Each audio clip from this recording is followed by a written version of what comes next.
lagi nikmat sehat. Karena kalau udah sehat kita kan ngapain aja enak, makan enak, selera, tidur nyenyak, berangkat kerja semangat, ya kan? Itu sehat. Coba kalau lagi sakit, jangan ibadah, jangan kerja, jangan makan, jangan tidur, kawin, kita ngasok dulu. Bener ya?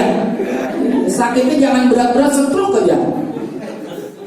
Stroke itu kan sakit yang masih ringan itu mah.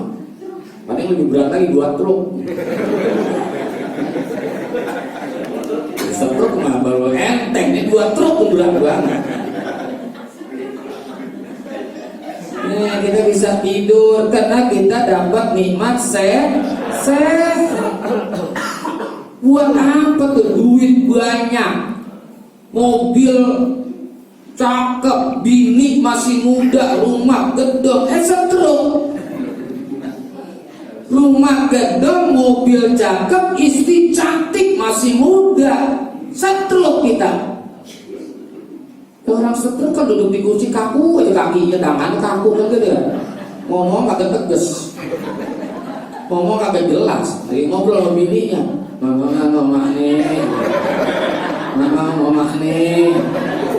Kata bininya, apa bang mau mati? Mama nih, oh mau mandi. Mandi ngomong agak jelas. Mama nih. Abang mau mandi, udah ya si Andre di bini cuma pakai anduk doang. Didorong tuh di kursi roda, masuk ke kamar mandi, anduk bini nyangkut di gagang pintu. Kan jatuh tuh anduk. Lakinya setruk cuma begini doang, mana.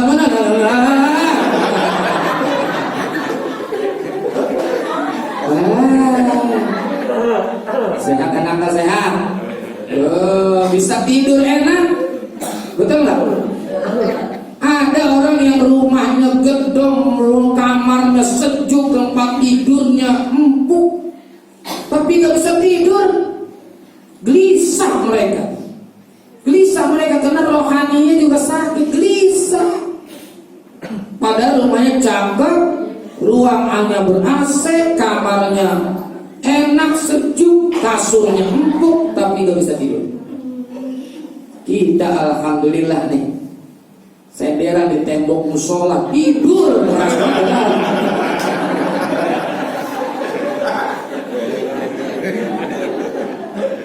makanya kata orang walang begini, with money you can buy bed but not sleep. Dengan uang Anda bisa beli tempat tidur tapi nggak bisa beli tidur. Nikmat sehat, masya Allah, luar biasa. Nah, bagaimana cara kita mensyukuri nikmat Allah? Yang pertama, banyak ucap alhamdulillah. Selesai sholat tadi jangan buru-buru istighfar. Yang awal kita ucapkan adalah alhamdulillah, karena masih mau melakukan sholat. Tadi kan saya bilang banyak orang Islam yang kagak sholat. Kita ucapkan alhamdulillah. Bangun tidur juga alhamdulillah. Yang doa panjangnya bisa kan? Alhamdulillah alladzi azhaba nubera.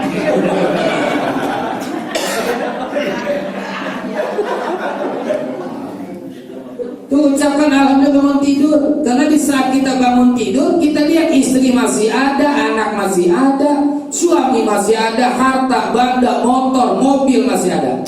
Siapa yang jagain? Satpamnya aja tidur, Allah yang jagain, ya kan? Oke, kita baca tuh alhamdulillahilladzi ahyana ba'da ma amatana wa ilaihi nusyur. Habis makan alhamdulillahilladzi at'amana wa saqana wa ja'alana minal muslimin. Semua aktivitas kita tutup dengan ucapan alhamdulillah. Sampai kita berangkat kerja, sampai di kantor ucapkan alhamdulillah, karena kita dilindungi oleh jalanan tuh, diberikan proteksi oleh Allah. Bukan karena pintar naik motor, bukan karena pintar nyetir, tapi yang dikasih perlindungan oleh Allah kita nih. Tuh ucapkan alhamdulillah setiap kita sampai di satu tempat, kerja sholat sampai di rumah ucapin alhamdulillah. Tuh. Orang mensyukuri nikmat Allah, orang kan mengukur nikmat itu batasannya harta. Ya, batasannya harta. Padahal yang namanya kita itu bisa duduk di musola, bisa sampai di satu tempat, bisa kenyang makan, bisa tidur, itu bagian daripada nikmat Allah. Bukan hanya harta, harta memang nikmat, tapi masih kalah. Orang nggak pandai bersyukur karena mengukur nikmat itu batasannya harta. Yang kedua, tidak pandai bersyukur kepada Allah karena selalu melihat nikmat orang melulu. Padahal Allah udah kasih nikmat tuh banyak banget kalau kita nih. Yang dilihat nikmat orang melulu. Orang beli, akhirnya muncullah hasud, dengki, iri, ya kan?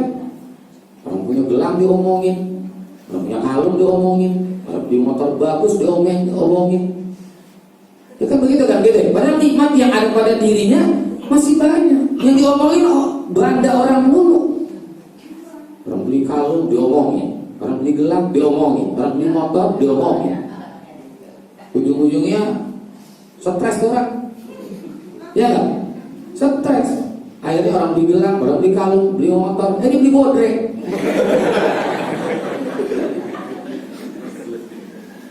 Yang palanya. Jangan lihat nikmat yang ada pada orang, lihat ya nikmat yang ada pada diri kita, banyaknya luar biasa. Nggak bakal bisa kita hitung tadi tuh. Tuh makanya syukuri nikmat dengan banyak mengucap alhamdulillah. Yang kedua, kita gunakan itu nikmat sebaik-baiknya. Karena setiap nikmat ini semua bakal ditanya. Tsumma latus'alunna yauma idzin 'anil. Itu ayatnya sering kita dengar ya. Kemudian pasti akan ditanyakan pada hari kiamat nanti seluruh nikmat-nikmat. Yang nikmatnya semua bakal tanyakan. Termasuk yang di badan kita. Ini nikmat banyak banget ini. Yang di badan kita. Ini sampai yang kecil nih. Tahu bersin nggak bersin bangkis. Itu nikmat itu. Coba kalau kita bersin kagak jadi, enak apa kagak? Kesel banget rasanya kita. Makanya selesai kita bersih disuruh ngucapin apa? Alhamdulillah, itu nikmat. Karena kalau kita selesai bersih, ketegangan saraf yang ada di kepala kita ini jadi kendor. Itu karena kita bersih. Makanya yang belum bersih 1 minggu periksa palanya, jangan-jangan darah 300 tuh. Sehingga orang yang terjangkit virus HIV yang penyakitnya AIDS itu salah satu indikasinya mereka itu gak bisa bersin. Itu nikmat bersin. Ya Allah, bersin aja udah bagian daripada nikmat. Termasuk mata, telinga, mulut, kaki, tangan. Itu nikmat Allah. Dan ini semua bakal ditanya. Inna sam'a wal basara wal fuada kullu ulaika kana anhu mas'ula. Sesungguhnya pendengaran, penglihatan, hati semua bakal ditanya. Tangan kita al-yawma nahtimu ala afwahihim wa tukallimuna aydihim wa tashhadu arjuluhum bima kanu yaksibun. Makanya sebelum ditanya di akhirat, sekarang kita tanya nih di dunia nih. Ini mata kita Bapak Ibu banyakkan nonton TV, membaca Quran. Banyakkan nonton TV, baca Quran. Ini buat ibu-ibu yang senang bola, bapak-bapak yang senang sinetron nih. Balik. Nonton sinetron, Masya Allah, Ikatan Cinta. Aldebaran yang dimainkan oleh Arya Saloka. Nonton berarti apa? Yang dimainkan oleh Amanda Manopo. Masya Allah. Sekarang lagi urusan pengadilan dia katanya. Tahu aja Ustaz, kapan saya tempat nontonnya? Cuman kalau saya pulang kerja, istri saya lagi ngeliat, saya duduk sebentar.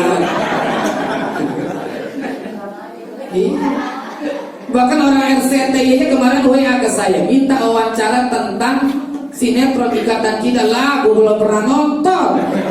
Demi Allah nih minta orang RCTI, ya kan? Ini mata kita nih banyak kan nonton TV, betul nggak? Nonton bola cukup nggak 10 menit? Cukup nggak? 2 kali 45 menit udah 90 menit. Mata kita kuat tuh. Begitu baca baru 2 ain. Urung pulang pada doyong. Urung pulang ada doyong, matanya udah doyong. Mata kita bakal ditanya nanti. Mulut kita nih, banyakkan zikir sama ngomongin orang. Kebanyakan zikir sama ngomongin orang. Baca Quran hatam kagak? Begitu ngomongin orang, hatam. Dari A sampai Z, gurih banget ngomongin orang. Mulut kita nih bakal ditanya. Telinga kita nih bakal ditanya juga. Tangan kita nih bakal ditanya. Banyakkan megang tasbih apa megang HP? Coba deh. Banyakkan megang tasbih, megang HP. Banyakkan megang tasbih apa remote TV, ini bakal ditanya nanti semuanya. Makanya kita gunakan sebaik-baiknya. Kalau kita gak gunakan, kata ulama, man lam yahrim qadran ni'ami sundibaha min haitsu la ya'lamu. Kalau ada orang tidak tahu fungsinya nikmat, maka nanti nikmat itu akan dicabut dari jalan yang dia tidak sadari, diambil oleh Allah. Yang ketiga, cara mensyukuri nikmat itu memperbanyak sholat. Inna a'tainakal kautsar. Bayarnya susah, ternyata gampang. Washolli li rabbika wanhar. Maka sholatlah. Itu bayar nikmat Allah nggak berat. Sholat kan ibadah yang paling ringan modal. Modal paling ringan. Puasa mahal. Betul nggak? Iya. Ya lagi puasa kagak makan. Begitu lagi buka puasa, di atas meja apa aja ada. Bakmi, bakwan, bakso, bakyak, bakso, apa aja ada kan gitu kan. Haji apalagi. Ternyata modal ibadah yang paling ringan, yang paling murah adalah sholat. Nih kain, baju koko, mukena yang kita beli, baik berapa harganya? Kadang-kadang ada orang yang baju kondangannya cakep, begini mukenanya udah jelek. Di sini pada hitam gitu ini. Iya bu ya? Iya. Ini kita nih pakai kain, emang ada harganya yang mahal biasa? Emang gak wajib itu mah. Kan ada kain yang murah-murah, ya kan? Atlas, cap buah mangga, terus ada lagi wajimor, ada lagi gajah duduk, kan gitu kan. Kemudian yang pakai gemuknya bener gajah lagi duduk. Bahkan kalau ada orang tidak punya busana untuk menutup auratnya, masih tetap wajib melakukan sholat. Sholat itu namanya urian. Urian itu artinya tanpa busana. Makanya ada suku namanya irian. Urian itu telanjang sholat. Sholat itu telanjang. Tapi ada syaratnya. Yang pertama, jangan sholat di musola. Jangan sholat di musola, jangan. Yang kedua, dalam fikih itu gak usah pakai ruku, gak usah pakai sujud, duduk intirosh. Karena kalau sholat telanjang pakai ruku, pakai sujud serem. Betul gak bu? Iya tuh, fasolli. Tapi sholatnya li rabbika, harus karena Allah, bukan untuk Allah, tapi karena.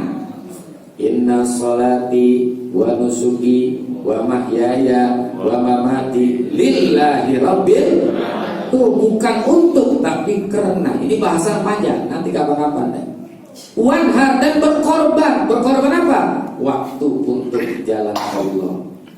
Tuh, tenaga untuk jalan Allah. Itu membayar nikmat sholat karena Allah. Dan juga kita harus berkorban diri kita untuk Allah. Jadi membayar nikmat Allah, fasolli li rabbika wanhar. Yang terakhir, wa husni ibadati. Bagus di dalam melakukan ibadah. Jadi ibadah itu, beramal itu yang dilihat ahsannya, bagusnya. Di dalam surah Al-Mulk, alladzi khalaqal mauta wal hayata liyabluwakum ayyukum ahsanu amala. Jadi kalau ibadah itu dilihat bagusnya.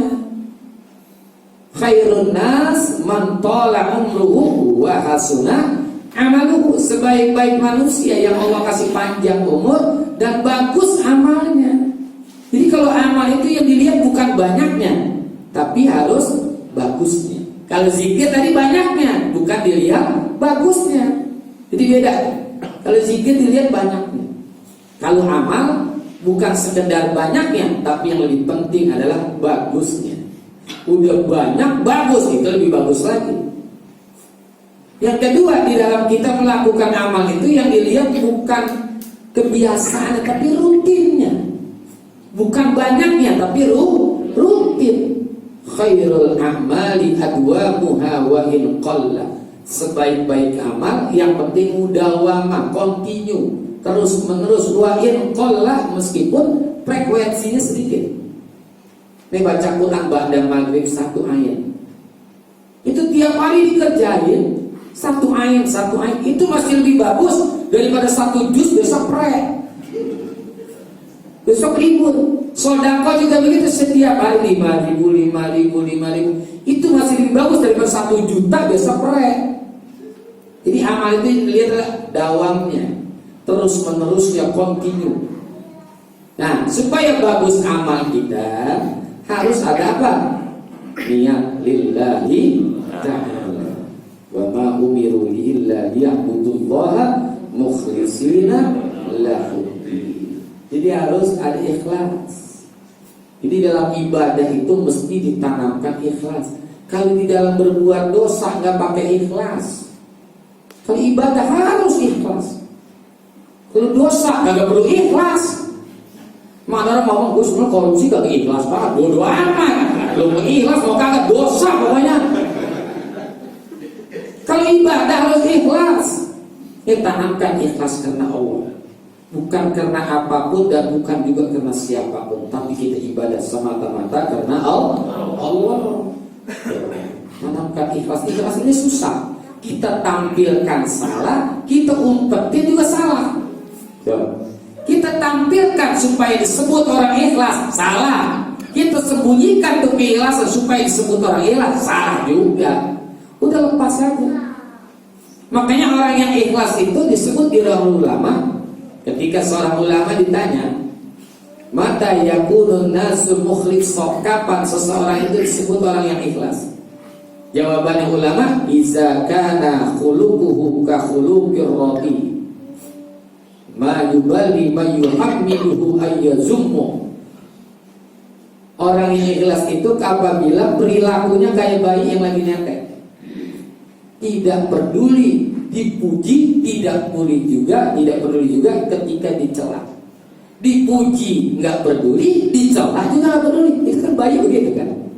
Coba bayi lagi digendong mamanya lagi netek, ya Allah ini anak cakep amat ya. Diam aja tuh bocah, betul nggak? Kagak ada. Kita lihat gerak-gerik senang atau gimana, enggak, biasa aja. Atau kita celah, ya Allah ini jelek amat sih bocah. Enggak marah, dia paling marah nonjok. Tuh, begitu tuh lepas aja kita ibadah, lepas ikhlas karena Allah. Yang kedua harus ada ilmu. Ya ada ilmu. Dalam kitab Zubat Ahmad Ibn Ruslan, fakullu man bi ghairi ilmin ya'malu a'maluhu mardudatun la tuqbal. Setiap orang yang melakukan amal, setiap orang melakukan ibadah tanpa ada ilmu, maka ibadahnya tertolak dan tidak akan diterima oleh Allah. Fakullu man bi ghairi ilmin ya'malu a'maluhu mardudah itu tertolak. Ya. La yuqbalu, dan tidak akan diterima oleh Allah. Jadi harus ada ilmu. Maka kita ngaji, ya kita ngaji untuk lebih menyempurnakan ilmu kita. Ngaji nih. Karena ilmu itu kan ibarat cahaya. Al-ilmu nurun wa nurullahi la yuhda lil arsi. Kita kalau di dalam melakukan hidup ini bawa cahaya ilmu, enak. Setiap sesuatu yang kita nggak tahu jadi tahu. Saya kasih contoh nih, orang jalan malam gelap, yang bawa senter sama yang gak bawa senter beda. Walaupun melakukan kesalahan gitu, tetap orang yang punya ilmu tetap lebih mulia. Ya saya kasih contoh, jalan malam-malam nih, bawa senter, ya kan bawa senter, nginjak empuk-empuk, apa nih, nah gitu kan, gitu kan, itu kan ngelihat, waduh di senter ya, mohon maaf deh, kucing kan gitu kan, tinggal cuci. Coba kalau nggak bawa senter, jualan tempat gelap, injak, apaan ya?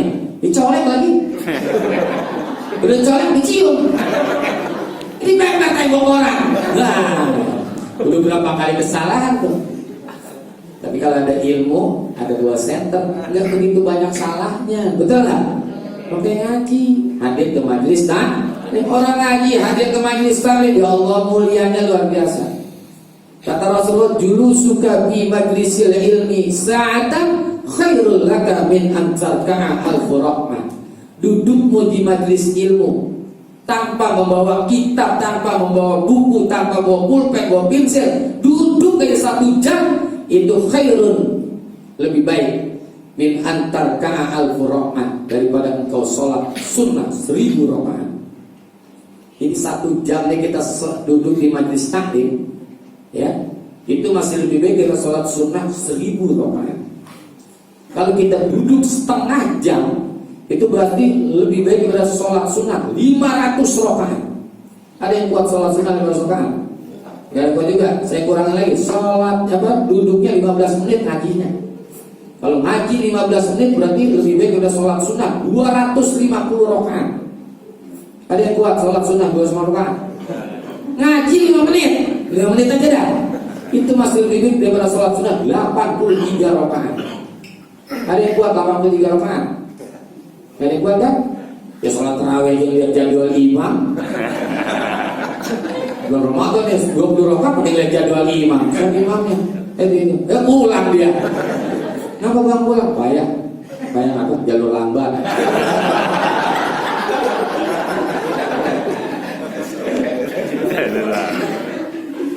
Tuh 83 rakaat tuh kalau kita ngaji 5 menit pahalanya gede kan?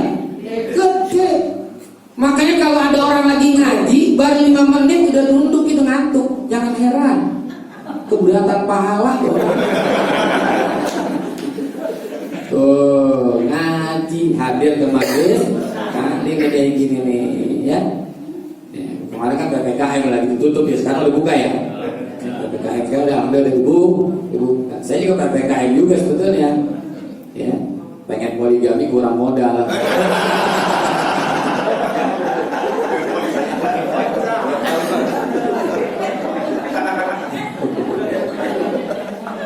Nih ngaji nih 5 menit nih, ya setengah jam. Kita duduk di majelis taklim, masya Allah mulianya luar biasa. Ini majelis yang dicintai oleh Rasulullah Sallallahu Alaihi Wasallam. Bukan dah hadir ke majelis taklim, hadir ke majelis taklim. Kita ramaikan majelis taklim. Harus ada ilmu di dalam menuntut ibadah kepada Allah.